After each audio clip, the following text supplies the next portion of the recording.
ایک آیت ہے، قرآن کی سورۃ الاعراف آیت نمبر 145۔ یہ آیت حضرت موسیٰ علیہ السلام کو دی گئیں ان مشہور تختیوں کے بارے میں ہے، لیکن میرا خیال ہے کہ اس ایک آیت میں رہنمائی، عمل اور انجام کی ایک پوری دنیا آباد ہے۔ بالکل، اور آج ہم اس آیت کا صرف ترجمہ یا تفسیر نہیں کریں گے، بلکہ اسے آپ کہہ لیں کہ ایک فریم ورک کے طور پر دیکھیں گے۔ یہ سمجھنے کی کوشش کریں گے کہ یہ آیت الہی رہنمائی کے آپریٹنگ سسٹم کے بارے میں کیا بتاتی ہے، کہ اس رہنمائی کا مواد کیا تھا، اسے قبول کرنے کا صحیح ذہن کیا ہونا چاہیے، اس پر عمل کرنے کا معیار کیا ہے، اور اس سے منہ موڑنے کے نتائج کیا ہیں۔ تو گویا یہ صرف ایک تاریخی واقعے کا بیان نہیں، بلکہ ایک مکمل لاہے عمل ہے۔ چلے گفتگو کے آغاز میں سامعین کے لیے اس آیت کی تلاوت کرتے ہیں۔ اعوذ باللہ من الشیطان الرجیم، بسم اللہ الرحمن الرحیم۔ وَقَتَبْنَا لَهُ فِي الْأَلْوَاحِ مِنْ كُلِّ شَيْءٍ مَوْعِظَةً وَتَفْصِيلًا لِكُلِّ شَيْءٍ فَخُذْهَا بِقُوَّةٍ وَأْمُرْ قَوْمَكَ يَأْخُذُوا بِأَحْسَنِهَا سَأُرِيكُمْ دَارَ الْفَاسِقِينَ۔ آئیے اس کو کھولنا شروع کرتے ہیں۔ آیت کا پہلا حصہ ہے وَقَتَبْنَا لَهُ فِي الْأَلْوَاحِ مِنْ كُلِّ شَيْءٍ، یعنی اور ہم نے ان کے لیے تختیوں پر ہر قسم کی چیز لکھ دی۔ یہاں جو پہلا لفظ ہے کتبنا، یعنی ہم نے لکھا، یہ ایک شاہی انداز ہے نا؟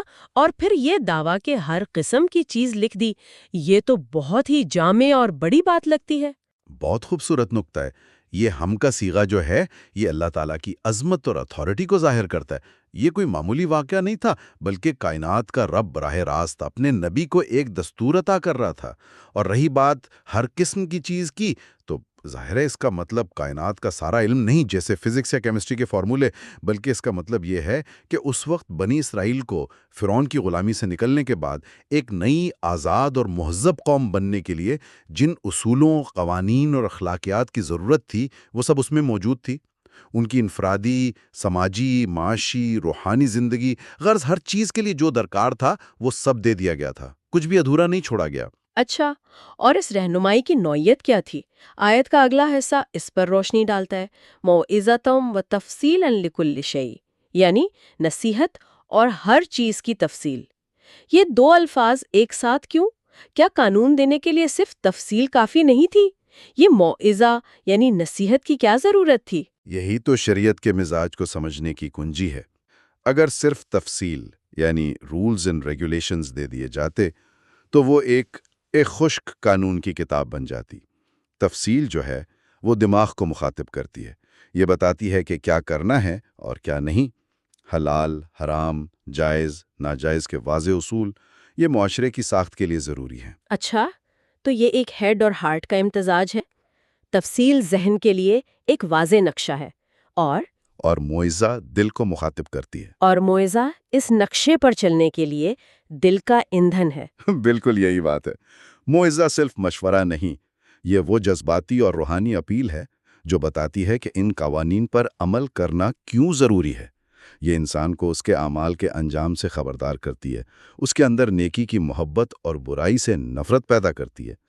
تو ان تختیوں میں صرف ٹیکنیکل ہدایات نہیں تھی، بلکہ ان ہدایات پر عمل کرنے کی تحریک، وہ جذبہ بھی فراہم کیا گیا تھا۔ یہ ایک مکمل پیکج تھا، ذہن کے لیے وضاحت اور دل کے لیے ترغیب۔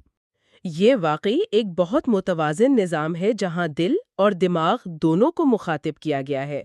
لیکن صرف علم دینا تو کافی نہیں ہوتا، اس پر عمل درآمد کیسے کروایا جائے؟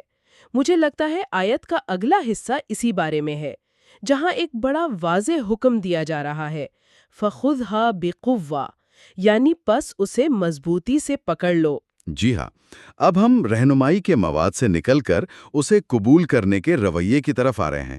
یہاں لفظ قوہ بہت اہم ہے۔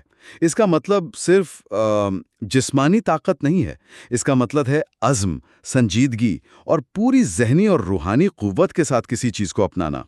یعنی ان احکامات کو ہلکا نہ لیا جائے، انہیں محض ایک رسم سمجھ کر نہ اپنایا جائے، نہ ہی ان پر عمل میں کوئی سستی یا لاپرواہی برتی جائے۔ لیکن کیا قوت سے پکڑنے میں یہ خطرہ نہیں کہ لوگ شدت پسندی یا لکیر کا فقیر بن جائیں؟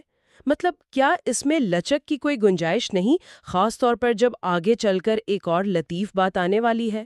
یہ ایک بہت گہرا اور اہم سوال ہے۔ قوت کا مطلب ہرگز آنکھیں بند کر کے سختی کرنا یا شدت پسندی نہیں ہے۔ یہاں قوت کا تعلق نیت اور عزم سے ہے۔ اس کا مطلب ہے کہ آپ اس ہدایت کو اپنی زندگی میں اولویت ترجیح دیں۔ جیسے ایک طالب علم امتحان کی تیاری پوری قوت یعنی سنجیدگی اور محنت سے کرتا ہے، یا ایک ایتھلیٹ مقابلے کے لیے پوری قوت سے ٹریننگ کرتا ہے۔ یہ وہ رویہ ہے جو کامیابی کے لیے ضروری ہے۔ اور آپ نے جو لچک کی بات کی، اس کا جواب آیت کے اگلے ہی حصے میں موجود ہے، جو دراصل اس قوت کو توازن فراہم کرتا ہے۔ اچھا، تو یہ دونوں حصے ایک دوسرے سے جڑے ہوئے ہیں۔ اگلا حکم ہے وَأْمُرْ قَوْمَكَ يَأْخُذُوا بِأَحْسَنِهَا، یعنی اور اپنی قوم کو حکم دو کہ وہ اس کی بہترین باتوں پر عمل کریں۔ یہاں آ کر ایک الجھن پیدا ہوتی ہے۔ جب کہا گیا اس کی اچھی باتوں پر عمل کریں تو پہلا خیال یہی آتا ہے کہ کیا اللہ کی کتاب میں کچھ باتیں اچھی نہیں بھی ہو سکتی؟ یہ تضاد کیسے حل ہو؟ یہ اس آیت کا سب سے لطیف اور میں کہوں گا کہ انقلابی نقطہ ہے۔ یہاں غلط فہمی احسن کے ترجمے سے پیدا ہوتی ہے۔ احسن عربی میں اس میں تفضیل ہے، یعنی سپرلیٹو ڈگری۔ اس کا مطلب اچھا نہیں بلکہ سب سے اچھا یا بہترین ہے۔ اللہ کی طرف سے دیا گیا ہر حکم حسن یعنی اچھا تو ہے ہی، اس میں کوئی شک نہیں۔ یہاں حکم یہ دیا جا رہا ہے کہ جب عمل کرنے لگو تو صرف قانون کی پاسداری نہ کرو، بلکہ ہر عمل میں بہترین، خوبصورت اور اعلیٰ ترین درجے کو تلاش کرو۔ کیا اس کی کوئی مثال دے سکتے ہیں تاکہ بات مزید واضح ہو جائے؟ ضرور۔ سب سے کلاسیکی مثال قصاص یعنی بدلے کی ہے۔ کسی نے آپ کو نقصان پہنچایا تو قانون آپ کو بدلہ لینے کا حق دیتا ہے، اور یہ حسن یعنی ایک اچھا اصول ہے تاکہ معاشرے میں انصاف قائم رہے۔ لیکن قرآن ہی میں معاف کر دینے کو اس سے بھی بہتر یعنی احسن عمل کہا گیا ہے۔ تو یہاں حکم یہ ہے کہ اگرچہ تمہارے پاس جائز راستہ موجود ہے، لیکن تم فضیلت اور بلندی کا راستہ اختیار کرو جو کہ معافی کا ہے۔ تو اس کا اطلاق آج کے دور میں کیسے ہو سکتا ہے؟ کیا اس کا مطلب یہ ہے کہ ایک بزنس ڈیل میں صرف ایک منصفانہ معاہدہ کرنا حسن ہے، لیکن ایک ایسا معاہدہ کرنا جس میں دوسری پارٹی بھی فائدے میں رہے وہ احسن ہے؟ یا ماحولیات کے معاملے میں صرف ری سائیکلنگ کرنا حسن ہے، لیکن اپنی کھپت کو ہی کم کرنا احسن ہے؟ آپ نے بالکل صحیح سمجھا۔ یہ ایک سوچ کا انقلاب ہے۔ یہ ذہنیت کو کم سے کم کیا کرنا ہے یعنی منیمم ریکوائرمنٹ سے بدل کر سب سے بہترین کیا ہو سکتا ہے یعنی میکسیمم پوٹینشل کی طرف لے جاتا ہے۔ یہ صرف تعمیل نہیں، یہ کمال کا مطالبہ ہے۔ کمپلائنس نہیں، ایکسلنس کا مطالبہ ہے۔ یہ صرف اطاعت نہیں بلکہ اطاعت میں حسن پیدا کرنے کی دعوت ہے، اور یہی وہ نقطہ ہے جو پچھلے حکم قوتیں کو شدت پسندی سے بچاتا ہے۔ قوت عزم میں ہونی چاہیے اور عمل میں حسن اور خوبصورتی ہونی چاہیے۔ یہ تو پوری زندگی کا فلسفہ ہے، یعنی ہر معاملے میں صرف ٹھیک کام نہ کرو بلکہ اسے بہترین طریقے سے کرو۔ تو اب تک ہم نے دیکھا کہ ایک مکمل رہنمائی ملی، اسے پوری سنجیدگی سے اپنانے کا حکم ہوا، اور پھر اسے بہترین طریقے سے نافذ کرنے کی ترغیب دی گئی۔ یہ تو کامیابی کا ایک مکمل فارمولا لگتا ہے۔ لیکن آیت یہاں ختم نہیں ہوتی، اس کا اختتام ایک بہت ہی سنجیدہ وارننگ پر ہوتا ہے۔ جی، اور یہ وارننگ اس پورے فریم ورک کو مکمل کرتی ہے۔ آخری حصہ ہے سَأُرِيكُمْ دَارَ الْفَاسِقِينَ، یعنی میں تمہیں جلد ہی نافرمانوں کا گھر دکھاؤں گا۔ یہاں دو باتیں سمجھنے کی ہیں، فاسق کون ہے اور اس کا گھر دکھانے کا کیا مطلب ہے۔ پہلے فاسق کی وضاحت کر دیں۔ عام طور پر اس کا ترجمہ گناہ گار کیا جاتا ہے، لیکن کیا یہاں کوئی خاص مطلب ہے؟ فسق کا لفظی مطلب ہے حد سے نکل جانا۔ یہ اس شخص کے لیے استعمال ہوتا ہے جو جان بوجھ کر ڈٹھائی اور سرکشی کے ساتھ اللہ کی اطاعت کے دائرے سے باہر نکلتا ہے۔ یہ وہ نہیں جس سے غلطی ہو جائے اور وہ پشیمان ہو۔ اچھا ہے۔ یہ ایک ہی وقت میں ایک وعدہ بھی ہے اور ایک تنبیہ بھی۔ اس کے دو گہرے مفہوم ہیں۔ پہلا ایک تاریخی اور جغرافیائی حوالہ ہے۔ بنی اسرائیل کو جس سرزمین کا وعدہ کیا گیا تھا، وہاں پہلے سے کچھ نافرمان قومیں آباد تھیں۔ تو ایک مطلب یہ ہے کہ میں تمہیں ان قوموں کا انجام دکھاؤں گا کہ انہوں نے جب میری ہدایت کو ٹھکرایا تو ان کی بستیاں کیسے تباہ و برباد ہوئیں۔ یہ ایک طرح کا میوزیم ہوگا عبرت حاصل کرنے کے لیے۔ اچھا، تو یہ ایک طرح سے لائیو کیس سٹڈی ہے۔ کہ دیکھو یہ وہ لوگ ہیں جنہوں نے اس ہدایت نامے کو نظر انداز کیا اور یہ ان کا نتیجہ ہے۔ بالکل۔ اور اس کا دوسرا مطلب اس سے بھی زیادہ گہرا اور ذاتی ہے۔ وہ یہ ہے کہ اگر تم نے بھی ان احکامات کو قوت سے نہ پکڑا اور احسن طریقے پر عمل نہ کیا تو تمہارا اپنا انجام بھی یہی ہوگا۔ تمہارا اپنا گھر، تمہارا اپنا معاشرہ دار الفاسقین یعنی نافرمانوں کا ٹھکانہ بن جائے گا۔ تو یہ صرف دوسروں کے انجام کی کہانی نہیں بلکہ ایک آئینہ ہے جس میں اپنا مستقبل بھی نظر آ سکتا ہے۔ یہ آیت انتخاب کو بالکل واضح کر دیتی ہے۔ ایک طرف تعمیر کا راستہ ہے، دوسری طرف تباہی۔ تو اگر ہم پوری گفتگو کو سمیٹیں تو یہ ایک آیت دراصل رہنمائی کے 4 مراحل بیان کر رہی ہے۔ پہلا مرحلہ ہے بنیاد، ایک ایسی مکمل اور جامع ہدایت جس میں دماغ کے لیے تفصیل بھی ہے اور دل کے لیے نصیحت بھی۔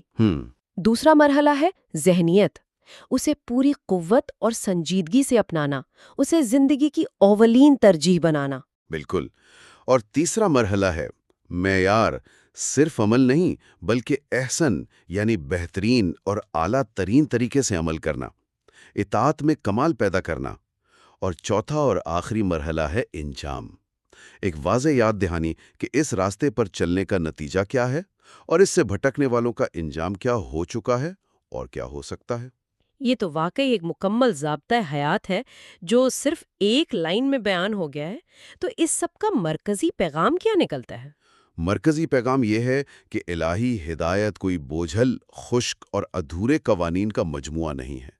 یہ انسان کی صلاحیتوں کو نکھارنے اور اسے احسن یعنی بہترین درجے تک پہنچانے کا ایک نظام ہے۔ یہ صرف انفرادی نجات کا راستہ نہیں بتاتی بلکہ ایک صالح اور کامیاب معاشرہ تعمیر کرنے کا بلو پرنٹ بھی دیتی ہے، اور یہ بھی واضح کرتی ہے کہ اس بلو پرنٹ کو نظر انداز کرنے کے نتائج کتنے سنگین اور حقیقی ہیں۔ انتخاب ہمیشہ انسان کے ہاتھ میں رہا ہے۔ اس گہری گفتگو کے بعد سامعین کے لیے ایک آخری سوچ چھوڑتے ہیں۔ آیت کا مرکزی حکم ہے کہ بہترین کو اپناؤ۔